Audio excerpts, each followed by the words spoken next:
In the book of Matthew, chapter 14, verse 22, it seems that there is a story of Jesus telling the disciples to go on the other side. It says in Matthew chapter 14, verse 22, immediately Jesus made the disciples get into the boat and go on ahead of him to the other side while he dismissed the crowd. And then I want to go back and verse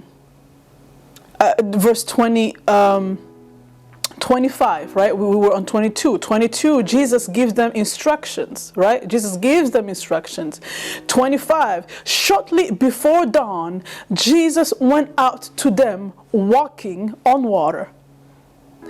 When the disciples saw him walking on the lake, they were terrified, and it's a ghost, as they said, and cried out in fear. But Jesus immediately said to them, take courage, it is I, don't be afraid. But this is a part that is always emphasized by many speakers or preachers or Christians. 28 says, Lord, if it is you, Peter replied, tell me to come to you on the water. And Jesus said, come. See, I want to talk a little bit, not about Peter who walked on water, because many times we always look down on the disciples. We see them as weak. We see them as these terrified people who never had faith. We judge them because we think that if we were in their places that we will do better. But I am here today to tell you, don't love the storm. It is easy to judge them because they were afraid, but you have to understand that from what they grew up with, from their life experience, they knew that, storm were to be feared of. They were taught that you can't walk on water. Physics tells us you can't walk on water. Gravity says we can't walk on water. Therefore, they weren't wrong to stay on the boat. So if you are watching this and you are feeling entitled to judge or condemn them for staying on the boat, I would say that you probably might be one of those people who are quick to throw the stone because you think that you may be better than others. But we have to understand that we all have boats that we stay on. We all have boats we are comfortable with. We all have boats we want to stay on. We all have boats. We all have things we have been taught.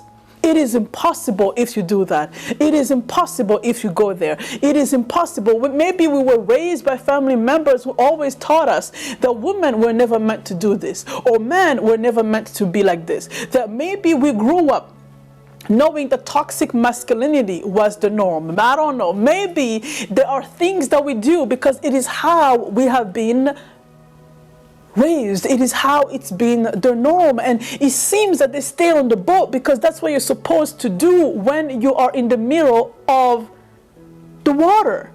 So we shouldn't judge them for being human. We shouldn't judge them for making the decisions of what they have been known and presented as.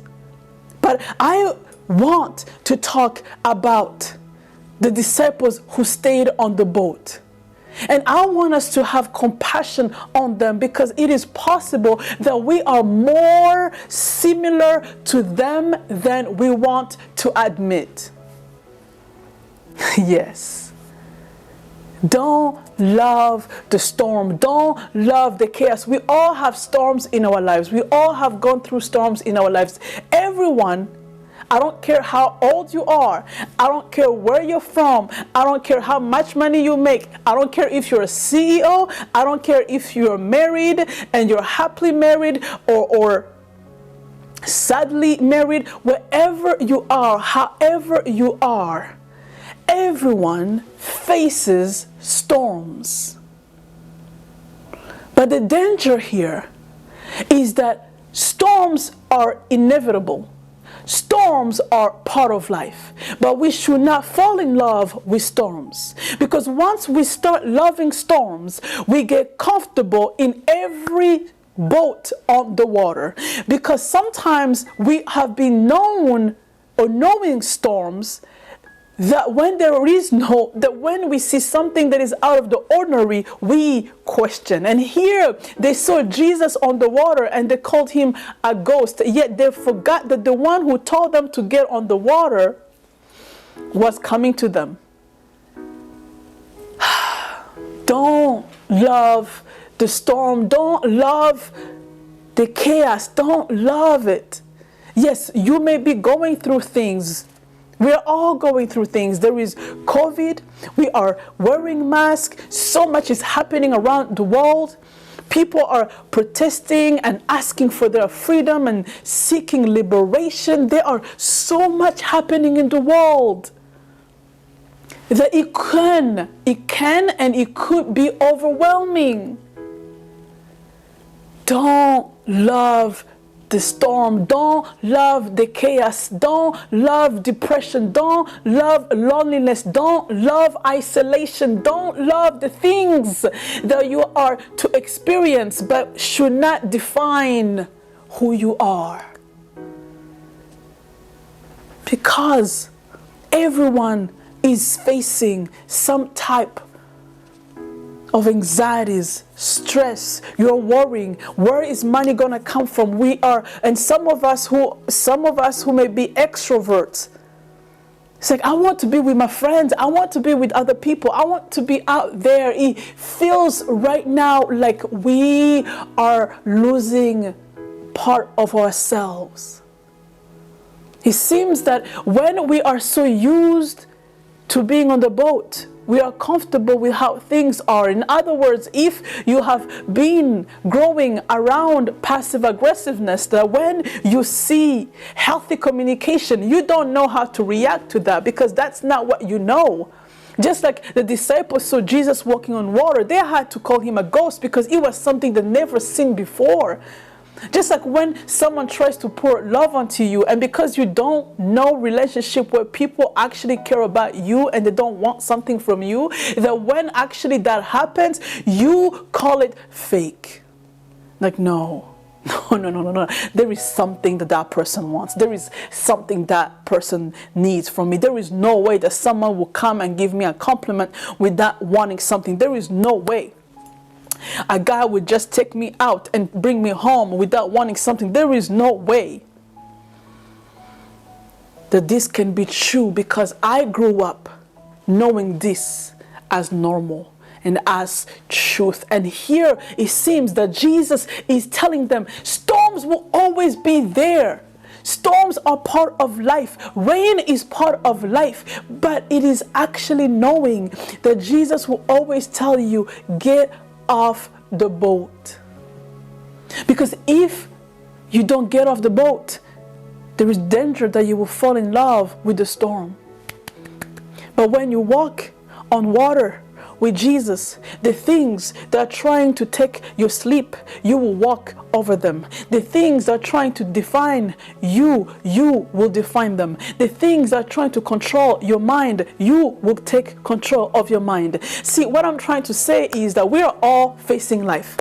Don't get me wrong, we are all facing life. And I'm not trying to diminish your experience right now. I am not trying to diminish your mental state right now. I am not trying to diminish how you're struggling maybe to find ways to balance your life.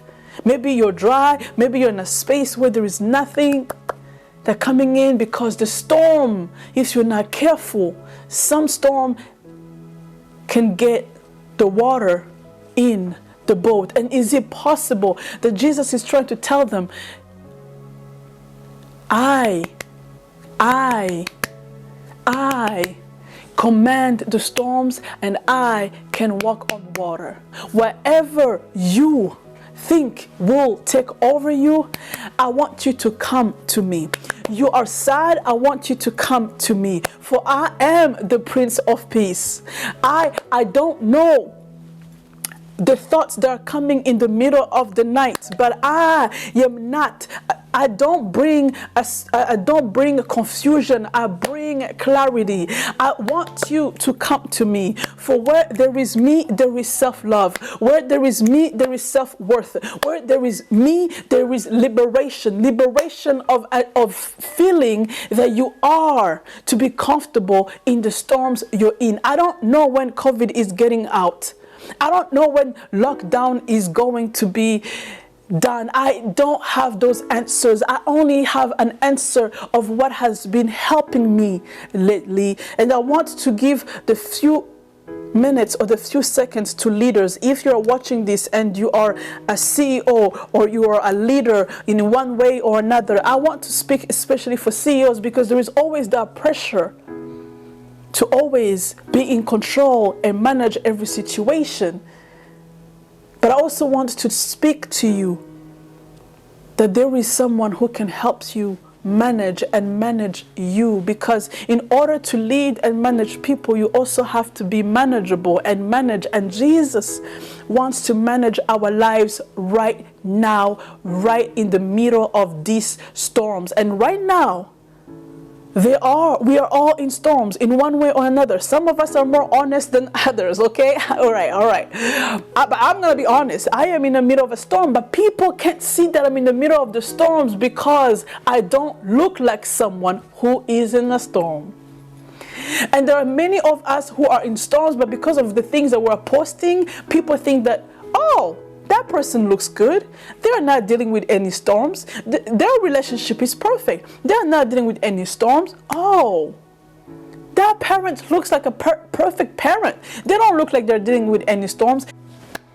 Wherever you are, whatever you're dealing with, I want you to know that Jesus is telling you, Jesus is telling me, Jesus is telling all of us, come. Come. But I want you to change things around me. Just come. But I want you to fix that. Just come. Come first. Because I want to show you that you have to first have inner peace before you want peace around you. Come, so I can show you that there has to be self-love, inner self-love, before there is love around you. Come, so I can show you that there needs to be stability, inner stability in you before there is stability around you. Come. No matter the storms, no matter the chaos, no matter the lockdown, no matter all these things happening around you, around me, around us, come. For I want you to take courage and walk on the waters. Walk on the things that you have been always taught in your life to fear.